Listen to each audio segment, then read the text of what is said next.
머니올라 시청자 여러분 안녕하세요. 오늘은 2021년 올 한 해의 그 부동산 시장을 좀 이제 정리를 한번 해보고요. 내년도 시장 전망까지 해보겠습니다. 여러분들한테 너무 친숙한 전문가시죠? 심교원 건국대학교 부동산학과 교수님 모셨습니다. 안녕하세요. 예, 안녕하세요. 예. 네.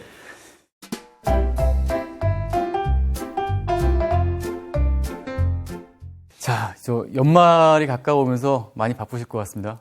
예, 뭐 요즘 워낙 제가 안식년인데 요즘 안식년 과로사 이런 얘기 나올 정도로. 알겠습니다. 자, 일단 뭐 하나씩 좀 살펴봤으면 좋겠는데 우선 예. 최근 그 부동산 쪽의 최대 이슈가 그 종부세 아니었습니까? 예, 예. 그런데 이제 대상이 94만 7천 명으로 지난해보다 42% 늘었다고 하는데 그 기본적인 내용은 뭐 언론을 통해서 잘 알려졌지만은 교수님이 보시기에는 뭐 관전 포인트 어떤 게 좀 있을까요? 지금은 이제 뭐 다 알려져 있고 네. 뭐 대피할 사람은 다 대피했는데 막상 받아보니까 이제 충격이 너무 크다 이런 게 하나가 있는 것 같습니다. 예. 그래서 뭐 증여를 많이 한다라든가 가구 수를 줄여놓거나 이렇게 뭐 대피할 사람 다 했거든요. 예, 예. 대부분의 사람들은 버티겠다. 아파트 한 채만 갖고 있고 이게 최근에 값이 올라서 종부세 대상이 되고 이런 사람들 같은 경우도 버티겠다고 진작 마음은 먹었지만 받아보니까 충격이 크더라. 예. 이런 게 있습니다. 근데 지금 관전 포인트는 이게 중요한 게 아니고 이게 올해 12월 달에 지금이죠. 12월 달에 표준지 공시지가가 나오게 됩니다. 단독주택 공시가격이 이제 이렇게 알려지기 시작할 거예요. 그러면 또 이제 굉장히 또 상승한 게 나오고 예. 내년 한 2월쯤 되면은 이제 아파트 공시 가격이 나올 거예요. 예. 그게 전부 다 이제 종부세나 재산세하고 연관이 돼 있거든요. 예. 그 두 개가 이제 시리즈로 12월 달, 2월 달. 이게 어마어마하게 뜨거운 게 될 겁니다, 아마. 지금 오른 거는 뭐 정부의 로드맵에 따르면 약간 오른 거고 예. 내년도 이제 오를 가능성이 높은데 예. 이게 이제 대선하고 이렇게 맞물려 가지고 아마 굉장히 혼란스러운 그런 게 되지 않겠느냐. 예. 지금 여당 보면은 갑자기 양도세를 또 낮추겠다는 얘기도 나오기도 하고 뭐 이 대선 전국이라는 게 시장을 아주 혼란스럽게 만드는 것들이거든요. 네. 그래서 그런 것들이 좀 지속되지 않겠냐 이렇게 보여집니다.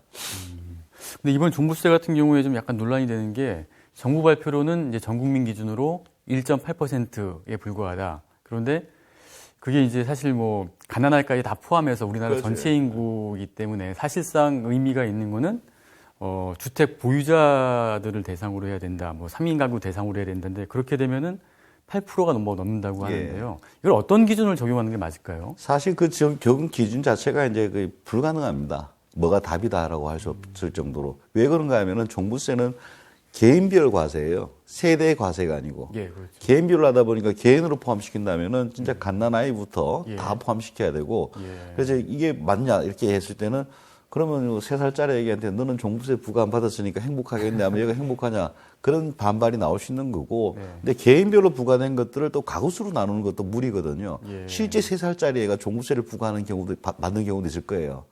아, 부모가 그렇겠네요. 이렇게 준 사람 있잖아요. 최근에 증여를 많이 했으니까 예. 정부 말도 맞고 민간이 반발도 맞다. 그래서 뭐가 답이다라고 할 수는 없어요. 예. 진짜 뭐 10세 미만 애들이 종부세 낸다 이런 통계가 있을 거예요, 분명히.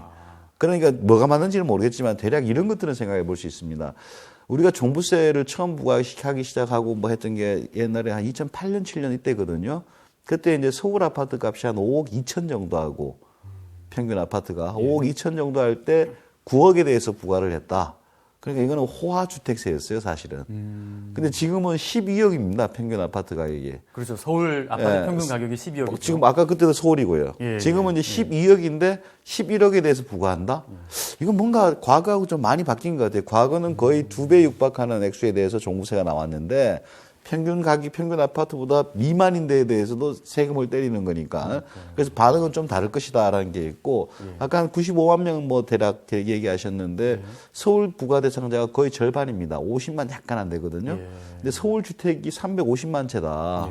350만 채 정도 대략 왔다 갔다 하는데, 거기에 한 50만 명이 약간 안 되는 분이 해당하는구나. 이렇게 뭐 감을 잡으시면은 서울에서 부동산 종부세를 안 낸다. 그러면 과거에는 종부세 낸다 그러고 힘줬는데 요즘은 넌 아직도 종부세를 안 내니? 그러면서 옆에 친구들한테 혼나고 그런 상황이 혼나는 게 아니고 소외되는 그런 현상이 생길 수도 있다는 거죠. 예. 그러니까 올해는 이제 그렇다 하더라도 내년이 더 문제인데 집값이 그대로 뭐 유지된다고 하더라도 공시 가격이 더 올라가기 때문에 내년에는 대상자가 더 늘어날 것이라는 그런 전망인데 한 어느 정도 늘어날 거로 혹시 보십니까? 지금 늘어나는 속도보다는 좀 적게 늘어날 거예요. 예. 근데 이제 지금은 시장 가격이 올라가는 게 있고 예. 이 시장 가격을 가지고 그 공시 가격을 만들고 예. 그 다음에 여기에 곱하기를 하는데 예. 곱하기 비율을 좀 높이는 게 있거든요. 시장 가격 비율이라 해서. 예. 근데 이제 이거 오르는 것도 있었고 이거 오르는 것도 있으니까 올해는 좀 심각했고 내년에는 이게 이거 오르는 폭이 뭐 약간 사그라들지 않겠느냐. 그 대신 이거는 이제 계속적으로 올라가는 게 있으니까 올라가긴 올라갈 겁니다. 예. 저는 근데 이것도 조금 좀 생각해 보실 포인트가 있는 거는 지금 여당이든 야당이든 대선 전국에서 이렇게까지 무리하게 올려가지고 되겠느냐. 그 표 계산이 굉장히 심각할 거예요. 그래서 정부에서는 뭐 2% 안 되는 사람들이다. 그래서 나머지 98%를 결집시키려고 하고 있고 예. 또 야당에서는 그게 아니다. 예. 서울 사람은 어마어마하게 해당이 되고 있고 예. 세금 증가 때문에 서민들이 피해를 보고 있다. 이런 것들이 계속 나올 거예요. 그럼 양쪽에서 정부에서 당초 생각했던 만큼 올릴 수 있겠는가. 예. 그런 의문도 있기 때문에 변수의 여지는 상당히 많습니다. 근데 그냥 정부 계획대로만 봤을 때는 지금 늘어나는 속도보다는 조금 줄지만은 늘긴 는다. 뭐 그렇게 요약이 가능하죠. 근데 그럼 방금 말씀하셨던 그 세입자한테 전가가 될 것이다. 이게 현실적으로 가능한 겁니까? 정부에서는 이제 세입자 전가가 별로 없다라고 얘기하고 있는데 제 주변을 봐도 그렇고요. 지금 이제 통계를 봐도 과거에 전세 비율이 있었다면은 급속하게 월세로 바뀌고 있습니다. 예. 전세를 가지고는 자기가 종부세나 재산세를 내기가 힘들잖아요, 집주인이. 그러니까 이제 월세로 바꿔가지고 예를 들어서 5억짜리를 7억으로 올리겠다. 네. 그러면 세입자도 좋아합니다. 월세로 바꾸는 거를. 2억을 어디서 구합니까? 예. 대출 받기가 어려우니까 그 2억에 해당하는 부분은 월세로 내게 해주세요. 또 집주인도 다른데 7억인데 월세로 주세요. 그럼 서로 간의 그 관계가, 이해관계가 맞아 떨어지는 거죠. 예. 그래서 최근에 월세화가 굉장히 빨리 진행되고 있다는 게 하나가 있고. 일종의 반전세라고 봐야겠군요. 그렇죠. 예. 그 다음에 또 하나는 좀 주의 있게 봐야 되는 거는 이런 현상들이 과연 이 시간에, 이런 정책을 이런 시기에 하는 게 맞냐의 문제예요. 특히 작년 여름에 임대차법 통과하고 나서 그 집주인의 시장, 집주인이 주도하는 시장이에요. 셀러스 마켓이라 해서 그 공급자 우위 시장. 예. 공급자 우위 시장 때는 공급자한테 부과되는 세금 같은 것들을 아주 쉽게 증가할 수 있습니다. 수요자 우위 시장. 예. 공급자가 이제 세입자를 찾아다니는 시장이라면은 세금 증가를 못 해요. 네. 그럼 퇴출당하기 때문에. 예. 근데 자, 세입자하고 줄 서. 이렇게 지금 그런 상황이에요. 예. 줄 서 있고 너는 월세를 좀 더 많이 내야 되지 않겠니? 내가 종부세를 이만큼 내는데 거기에 상응하는 만큼 월세를 올려줘야겠다. 그럼 내고라도 들어오겠습니다. 이렇게 하는 거죠. 그 시장 시기도 좀 안 맞아 떨어지는 상황에서 예. 이런 것들이 강화되면은 예. 세입자한테 전가되는 부분이 더 커질 가능성이 높다는 거죠. 근데 그렇게 일방적으로 가격을 원래 정해진 가격인데 그걸 이제 종부세 때문에 더 거기다 부과를 한다. 그러면 세입자가 추가 부담이 아니죠. 추가 분담이 아닙니까? 추가 부담이라고 보기에는 예. 예를 들어서 5억에서 2억, 7억 같다. 그럼 2억에 대한 부분에 대한 그 월세인데 이 부분을 뭐 월전세 전환율 있잖아요. 그것보다는 좀 강하게 해서 받겠더라. 뭐 이런 거죠. 그게 시장의 컨센서스가 그런 식으로 형성된다는 그렇죠. 말씀이시군요. 예. 그리고 가격 오르는 분 자체를 월세로 많이 바꿨다는 게 세금 증가된 거예요. 어떻게 보면. 예.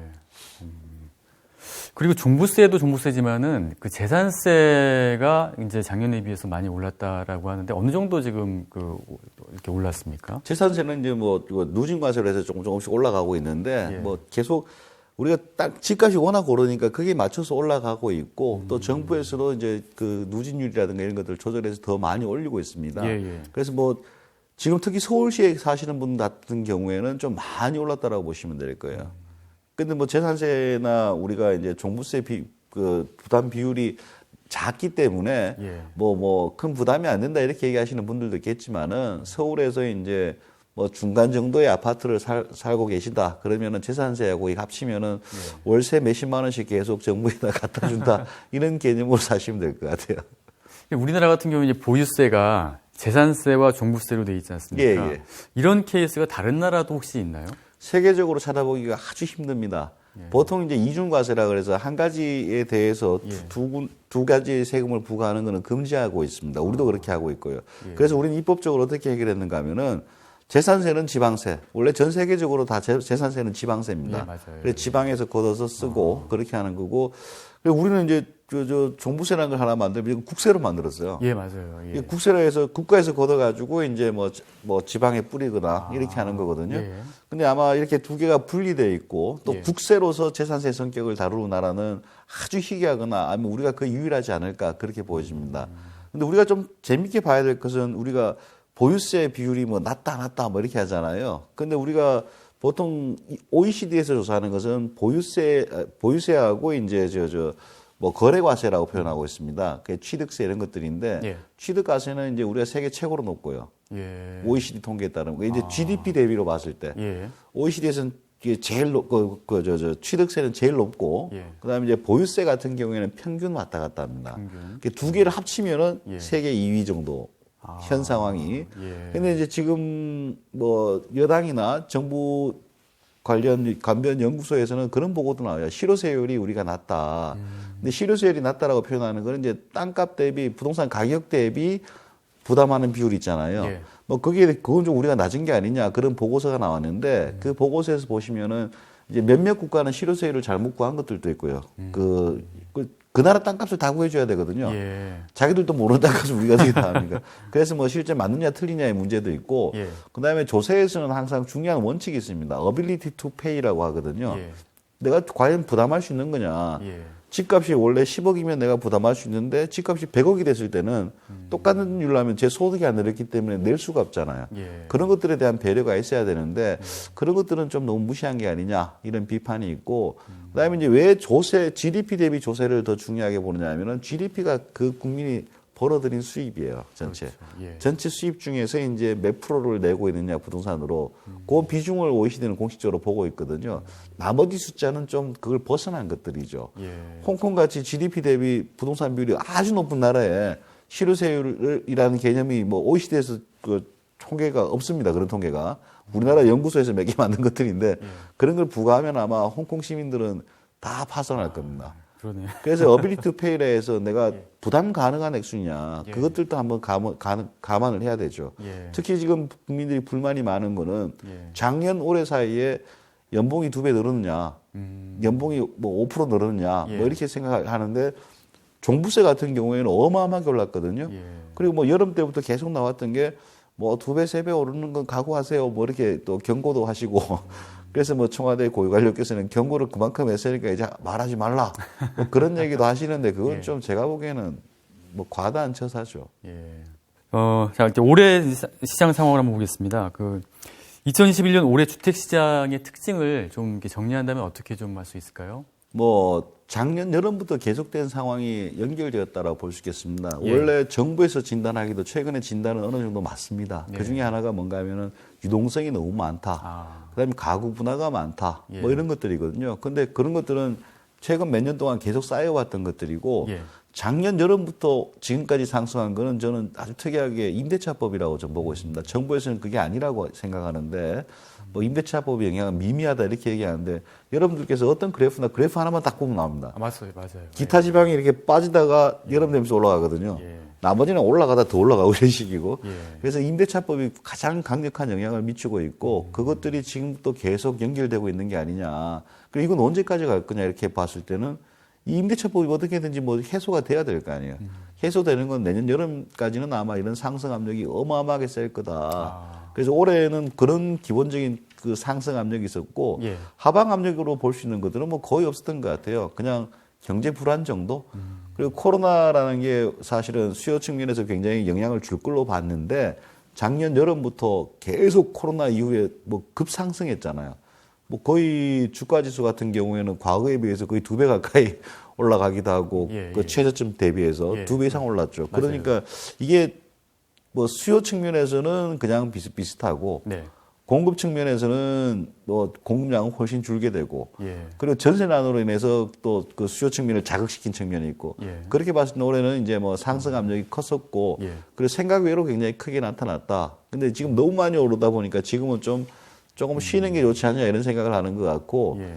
저는 올해 평가할 때 이제 재보궐선거가 참 재밌었던 것 같아요. 아, 예. 이게 재보궐선거 처음 돼서 나왔던 행위가 최근에 또 나타나고 있는데 그 당시에 여당 특위가 하나 생겨가지고 예. 세금을 이렇게 내는 게 맞냐? 아. 뭐 그때도 양도세 깎아야 된다 뭐 그런 예, 얘기 나오고 막 예. 했습니다. 그랬죠. 근데 여당과 이제 뭐 청와대 협의, 뭐 고위공무원 협의를 거치면서 거의 아무것도 안 한 게 됐었거든요. 그 특위가. 예. 근데 지금 또 이제 양도세 얘기가 나오고 있는데 예. 거의 뭐 대자보를 보는 게 선거만 있으면 그런 얘기들이 한번 나왔다가 나중에 또 원상복귀되고 그런 것들이 아니냐. 예. 그래서 지금 우려되는 거는 지금부터 내년까지 선거철인데 예. 선거철에 또 이런 뭐 특위들이 나와서 말 한마디 던지면은 얼마나 많은 사람들이 또 혼란을 겪겠냐. 뭐 그런 우려가 좀 있습니다. 예. 그리고 좀 약간 특이하게 제가 봤던 게 그래프를 보니까 과거 같은 경우에는 예를 들어 서울 뭐 수도권이 오르면은 지방은 떨어지고 예. 반대로 서울 수도권이 떨어지면은 지방은 오르고 이렇게 약간 예. 겹치는 모습, 이렇게 다른 모습을 보이는데 작년부터 이렇게 보면은 전국이 같이 쭉 오르고 있어요. 이건 어떻게 좀 설명할 수 있을까요? 지금 이제 시장에 유동성의 효과가 두 개가 있습니다. 일단은 유동성의 효과가 있는데 경제가 막 잘 돼요. 막 잘 돼서 돈이 막 풀릴 거 아니에요. 예. 그러면 전국, 지방, 서울 다 오릅니다. 아. 우리가 이제 한 2007, 8년까지 예. 그때 경제가 잘 되던 다 잘 됐습니다. 지방도 뭐 돈이 많아지고 그때는 다 올라가는 현상을 보이다가 예. 경제가 안 좋은데 유동성을 풀 때가 있습니다. 예. 2008년 금융위기부터 어떤 현상이 벌어지냐. 경제가 안 좋은데 돈을 푸니까 돈을 받은 사람, 생긴 사람이 어떻게 하느냐. 되는 데만 투자해요. 아. 그럼 지방하고 서울이 쭉 벌어집니다. 예. 그러니까 이런 제도를 이번 정부가 조금 더 가속화시킨 게 있는데 예. 뭐 집 두 채 가지면 너 큰일 난다. 그러니까 이제 똘똘한 한 채 현상이 생겼잖아요. 거기서 지방이 막 소외되기 시작합니다. 아. 그리고 이제 정상적인 경제 유동성의 효과가 예. 경제 성장의 효과, 유동성의 효과 이렇게 보는데 예. 세계적으로 봐도 경제가 안 좋을 때 돈을 풀면은 예. 북유럽도 그랬고 유럽도 그랬고요. 북유럽이 특히 안정적이었다가 지금 심각해졌는데 아. 대도시는 어마어마하게 뛰고 지방은 안 좋아요. 예. 근데 그러다가 작년부터 바뀐 거는 예. 이런 효과가 아니고 임대차법입니다. 아. 그 임대차법이라는 게 이제 계약갱신 청구권이 가장 강력한 것 같아요. 예, 뭐 맞아요. 수익률 5% 한 게 아니고 이제 물리면 4년이다. 그러니까 이제 제 주변에 아시는 분도 이런 얘기합니다. 자기가 내년에 그저 후년에 자기 집에 들어가고 싶은데 지금 계약을 했다가는 예. 뭐 4년 기다려야 될 수도 있으니까 집을 지금 비워놓겠다고 하는 사람들. 예. 이게 당장 물량이 주는 것들이거든요. 물량이 줄기 시작하면서 이게 다시 이제 가격을 올리는 좀 특이한 현상들이 지금 제도에 의해서 나타나는 게 아니냐. 뭐 그렇게 해석하고 있습니다. 예.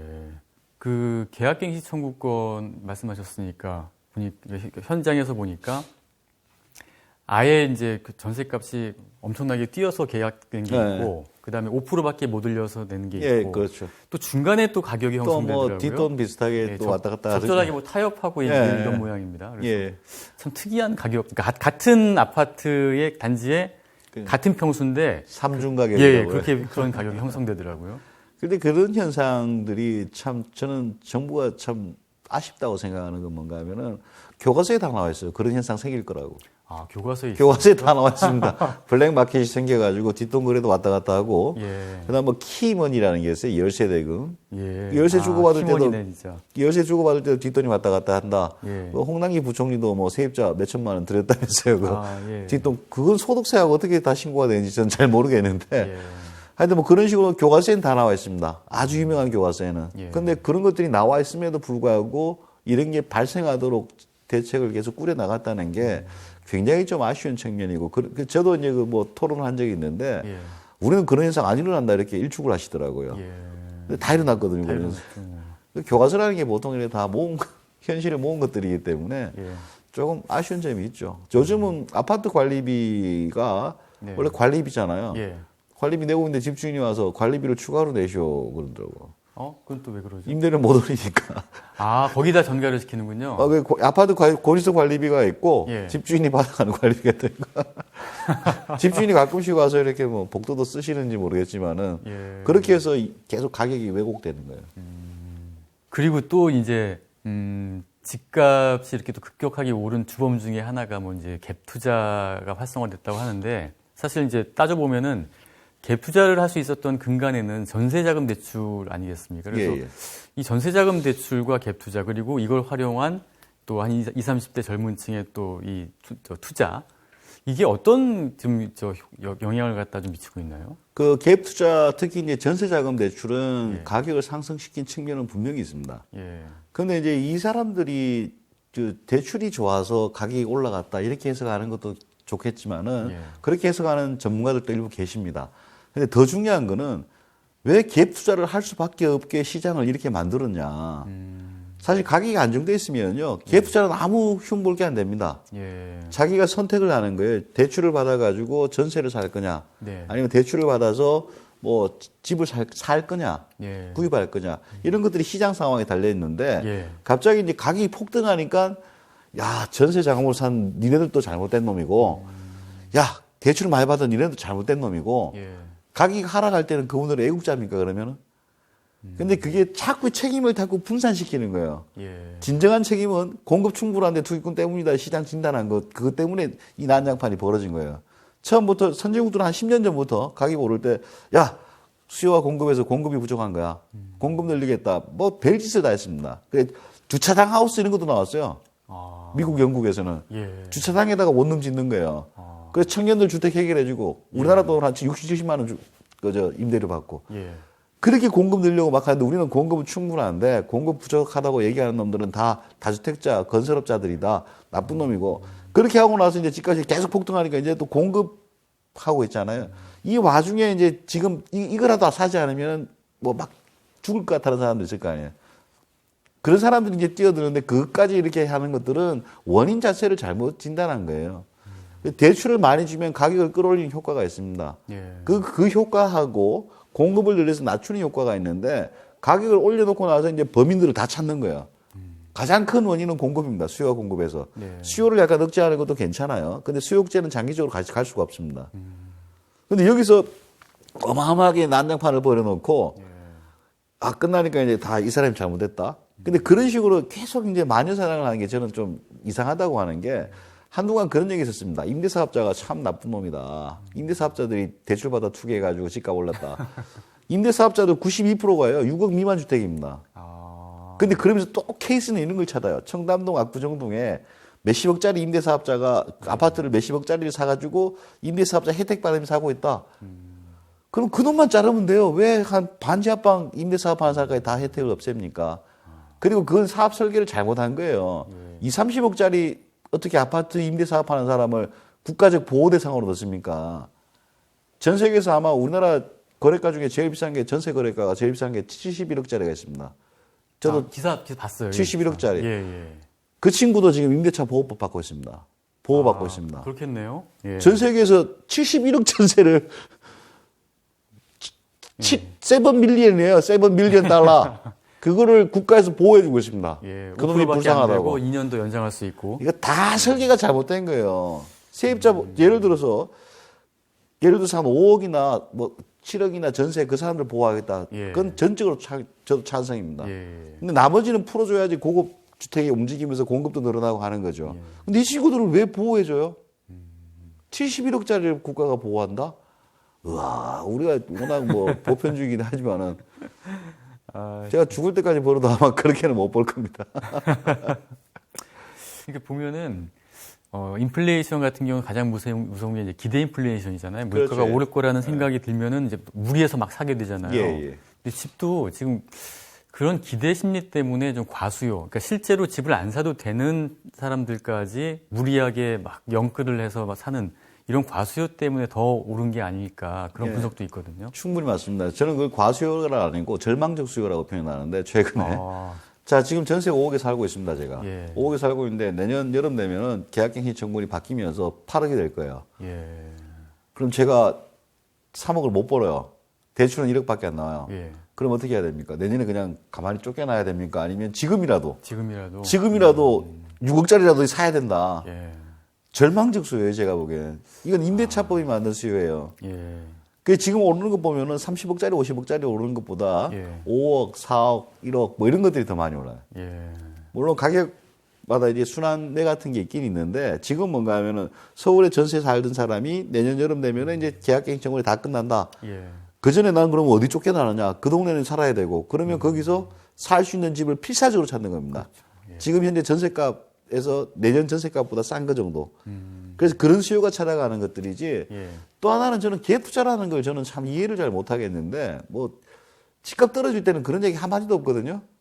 근데 올라가니까 이제 그런 얘기를 하고 있는데 예를 들어서 내가 2, 3년 뒤에 어느 동네에 살고 싶어서 집을 지금 보고 있습니다. 예. 그럼 딱 6개월 전에 사가지고 들어가야 됩니까? 아니면 지금부터 사가지고 한 3, 4년 동안 쭉 한 4, 5년을 봅니다, 보통. 4, 5년 보면서 맞아요. 집할 때는 좋을 그렇죠. 때 딱 사가지고 한 2, 3년 일찍 사는 경우가 많죠. 예. 그래서 갖고 있으면 이 사람은 투기꾼이에요? 아니면은 그냥 자기가 살 집을 구한 사람이에요. 그러니까요. 1주택자이고 예. 그러면. 예. 그게 예. 이게 갭 투기, 갭 투자는 이게 파고들면 들수록 굉장히 개념이 애매한 것들이에요. 그러니까 이게 케이스들이 너무 다양해가지고 예. 그리고 좀 특이한 현상이 보통 이제 전세가 오르면은 이건 실수요이기 때문에 예. 매매가는 좀 이제 떨어지는 그런 경향이 있지 않습니까? 예, 예. 근데 지금은 전세가 매매가 다 같이 오르는데 이건 어떻게 설명을 해야 되죠? 그 옛날부터 이게 전세가하고 매매가에 관련 논문들이 꽤 많습니다. 아, 예. 그게 이제 어떨 때는 두 개가 같이 가고요. 네. 어떨 때는 같이 안 가고 이런 현상들이 계속 나타났어요. 그 뭐 벌어진 것들은 최근 한 10년 정도가 벌어졌고 예. 과거에는 전세 오르면 매매도 오르고 매매 오르면 전세도 오르고 서로 끌기도 하고 끌어주기도 하고 밀어주기도 하고 막 이런 관계였어요. 그게 이제 2008년 금융위기 이후에 우리나라에 그때 한참 유행했던 게 있습니다. 대폭락설, 뭐 지분 끝났다, 뭐 이런 것들이 상당히 많았죠. 책들도 많이 나왔어요. 예, 그때 그래서 이제 그때부터 갑자기 전세는 폭등하고 매매는 폭락하고. 그 이제 야 집은 앞으로 10억짜리 집이 계산하는 편이상 10억짜리 집은 저 어떤 분들 얘기 들으니까 이제 7억, 6억이 된대. 예. 그럼 나는 전세 살아야 돼. 그 집이 10억인데 9억짜리 전세 나오고 이랬거든요. 예. 그리고 뭐 이게 역전될 수도 있다 이런 얘기도 나오고 했었는데 세상에 그건 좀 제가 그 상황이 좀 비정상적이었고 보통은 이제 매매가 올라가면은 전세가율이 유리라는 게 있습니다. 예. 10억짜리면 한 6억 정도는 전세 받아도 되는 거 아니야? 뭐 이런 거죠. 근데 얘가 또 올라가요. 예. 얘가 올라가면 한 60% 받아야 되니까 이런 관계들이 좀 있더라는 거죠. 예. 그래서 보통 크게 보면은 비슷비슷하게 움직였는데 최근 10년간은 좀 다르게 움직였고 지금은 이제 임대차법으로 인해 가지고 전세난이 워낙 심각해졌고 그게 이제 다시 매매가를 밀어 올리는 효과. 예. 저는 이게 그 여러 가지 그래프 중에 가장 좀 재밌었던 거는 한 5년 동안 지방 아파트는 빠졌습니다. 아. 지방 대도시는 올랐지만은 예. 빠졌는데 작년 여름부터 유턴합니다. 아. 작년 여름 사이에 벌어졌던 일은 딱 그거 하나밖에 없어요. 그렇죠. 제가 보기에는. 임대차가 없네. 예. 뭐 갑자기 가구 문화가 시골에 확 됐다 이렇게 보기도 어렵고 예. 딱 변화는 그거밖에 없거든요. 근데 그게 올라가는 게 이제 그렇게 많이 올라갈 것 같지는 않지만은 예. 그런 제도적 영향이 상당히 컸다라고 보고 있습니다. 북유럽 국가는 거의 1세기 전부터 임대주택을 했지만은 임대주택으로 가격 안정이 아니고 최근에는 이제 폭등으로 바뀌었습니다. 아, 거기가 폭등했어요? 어우, 그 코펜하겐하고 뭐 이 동네가 예. 우리 서울보다 훨씬 폭등했습니다.